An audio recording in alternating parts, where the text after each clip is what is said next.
What's going on here? This is weird.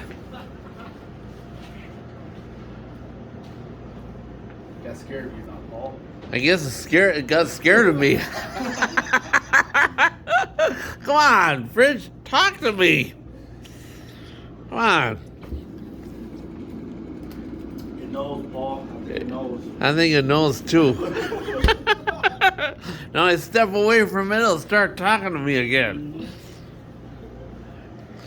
Well, I guess you can only get so much entertainment out of a refrigerator. The last time we got entertainment out of a refrigerator was back in the 1980s when you had refrigerator Perry for the Chicago Bears. But we're not in Chicago, we're in Minnesota. I guess I'll have to try another time. Yeah, of course, the one time.